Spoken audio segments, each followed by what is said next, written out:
ಮೋದಿ ನೇತೃತ್ವದ ಕೇಂದ್ರ ಸರ್ಕಾರ ಎಲೆಕ್ಷನ್ ಹೋಗೋಕ್ಕಿಂತ ಮುಂಚೆ ಮಂಡಿಸ್ತಾ ಇರುವಂತಹ ಕೊನೆಯ ಬಜೆಟ್ ಇವತ್ತು. ಸಹಜವಾಗಿ ಪ್ರತಿ ವರ್ಷದ ಬಜೆಟ್ನಲ್ಲೂ ಕೂಡ ನಿರೀಕ್ಷೆಗಳಿರುತ್ತೆ. ಕಡೆ ಬಜೆಟ್ ಆಗಿರೋದ್ರಿಂದ ಮಧ್ಯಂತರ ಬಜೆಟ್ ಅಂತೂ ಆಗಿರುತ್ತೆ. ಇದೀಗ ಕೇಂದ್ರದ ಬಜೆಟ್ ಮೇಲೆ ಜನ ನಿರೀಕ್ಷೆಯನ್ನ ಸಹಜವಾಗಿ ಇಟ್ಕೊಂಡಿದ್ದಾರೆ. ಕೇಂದ್ರದ ಬಜೆಟ್ನಲ್ಲಿ ಅಯೋಧ್ಯೆಯ ಗಿಫ್ಟ್ ಸಿಗೋ ಸಾಧ್ಯತೆ ಇದೆ, ಅಂದ್ರೆ ರಾಮನ ಕೃಪೆ ಸಿಗ್ಬೋದಾ ಅಂತ.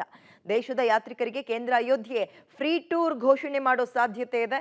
ಅಯೋಧ್ಯೆ ಪ್ರವಾಸಕ್ಕೆ ರಿಯಾಯಿತಿ ಘೋಷಣೆ ಮಾಡೋ ನಿರೀಕ್ಷೆಯನ್ನ ಜನ ಇಟ್ಕೊಂಡಿದ್ದಾರೆ. ಬಾಲರಾಮನ ಪ್ರಾಣ ಪ್ರತಿಷ್ಠಾಪನೆಯ ಬಳಿಕ ಬಿಜೆಪಿಯಲ್ಲಿ ಲೋಕಸಭೆ ಚುನಾವಣೆಯ ಗೆಲ್ಲುವಂತಹ ಉತ್ಸಾಹ ಇದೀಗ 2ರಷ್ಟು ಜಾಸ್ತಿ ಆಗಿದೆ. ಅಯೋಧ್ಯೆ ಕೇಂದ್ರವಾಗಿ ಇಟ್ಕೊಂಡು ಕೇಂದ್ರ ಸರ್ಕಾರದಿಂದ ಮಹತ್ವದ ಘೋಷಣೆ ಬಗ್ಗೆ ಚರ್ಚೆ ನಡೆದಿದೆ ಅನ್ನಲಾಗ್ತಾ ಇದೆ. ಈಗಾಗಲೇ ಬಿಜೆಪಿಯಿಂದ ಅಯೋಧ್ಯೆಯ ಪ್ರವಾಸಕ್ಕೆ ಕಳಿಸುವಂತಹ ನಿರ್ಧಾರ ಆಗಿದೆ. ಹಲವು ರಾಜ್ಯದಲ್ಲಿ ಬಿಜೆಪಿಯಿಂದ ಯಾತ್ರಿಕರಿಗೆ ಅಯೋಧ್ಯೆ ಪ್ರವಾಸಕ್ಕೆ ವ್ಯವಸ್ಥೆ ಕೂಡ ಮಾಡಿದ್ದಾರೆ.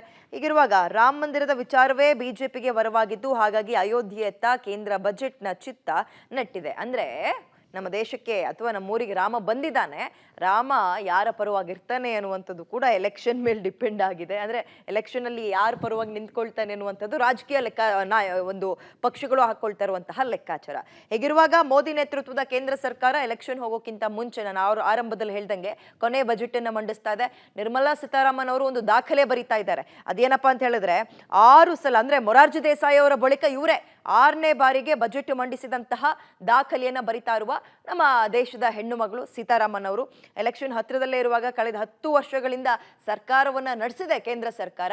ಈ ಕೊನೆ ಕ್ಷಣದಲ್ಲಿ ಎಡುತ್ತಾರೆ ಅನ್ನುವಂಥದ್ದು ತೀರಾ ಡೌಟೆ. ಅಂದ್ರೆ ಎಲ್ಲವನ್ನ ಲೆಕ್ಕಾಚಾರ ಹಾಕಿ, ಯಾಕಂದ್ರೆ ಇನ್ನೊಂದು 2 ತಿಂಗಳೋದ್ರೆ ಎಲೆಕ್ಷನ್ ಆಗುತ್ತೆ. ಎಲೆಕ್ಷನ್ ಆದ್ಮೇಲೆ ಇನ್ನೊಂದು ಬಜೆಟ್ ಮಂಡಿಸ್ತಾರೆ. ಬಟ್ ಅಲ್ಲಿಗೆ ಹೋಗೋಕ್ಕಿಂತ ಮುಂಚೆ ಜನರನ್ನ ಆಕರ್ಷಣೆ ಮಾಡಲೇಬೇಕಾಗತ್ತೆ. ಅದು ಅಲ್ಲಿ NDA ಇರಲಿ ಅಥವಾ ಬೇರೆ ಸರ್ಕಾರ ಇರಲಿ, ಯಾರು ಬಂದರೂ ಕೂಡ ಇದು ಸ್ಟ್ರಾಟಜಿನೇ. ಬಜೆಟ್ ಮುಖಾಂತರವೇ ಜನರನ್ನ ಸೆಳೆಯುವಂಥದ್ದು ಒಂದು ಸ್ಟ್ರಾಟಜಿ. ಅದಕ್ಕೆ ಕೇಂದ್ರ ಸರ್ಕಾರ ಮುಂದಾಗ್ತಾ ಇದೆ. ನಿರ್ಮಲಾ ಸೀತಾರಾಮನ್ ಅವರು ಅದೇ ಹೇಳಿದ್ದು, ನಮ್ಮ ದೇಶದ ಒಬ್ಬ ಹೆಣ್ಣು ಮಗಳಾಗಿ ಸತತವಾಗಿ ಎಲ್ಲೂ ಗ್ಯಾಪ್ ಕೊಡದೆ 6ನೇ ಬಾರಿಗೆ ಬಜೆಟ್ ಮಂಡಿಸ್ತಾ ಇರುವಂತಹ ಹೆಣ್ಣು ಮಗಳು.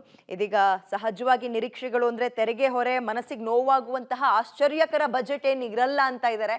ಕಾರಣ ಎಲೆಕ್ಷನ್ ಇನ್ನೇನು 1-2 ತಿಂಗಳಲ್ಲಿ ಬಂದು ಹೋಗ್ಬಿಡುತ್ತೆ. ಹೀಗಿರುವಾಗ ಆರ್ಥಿಕ ತಜ್ಞರ ಪ್ರಕಾರ ಈಗ GDP ಅಂತೆಲ್ಲ ಏನು ಗಮನಿಸ್ತಾ ಇದೀವಿ, ಅವೆಲ್ಲವೂ ಕೂಡ ಸಾಧಾರಣವಾಗಿದೆಯಂತೆ, ಸುಧಾರಿಕೆ ಆಗಿದೆಯಂತೆ. ಸೊ ಈಗ ನಾವು ನಮ್ಮ ರಾಜ್ಯದ ನೋಡ್ಬಿಡೋಣ, ನಮ್ಮ ರಾಜ್ಯದ ಜನರ ನಿರೀಕ್ಷೆ ಏನು ಅಂತ.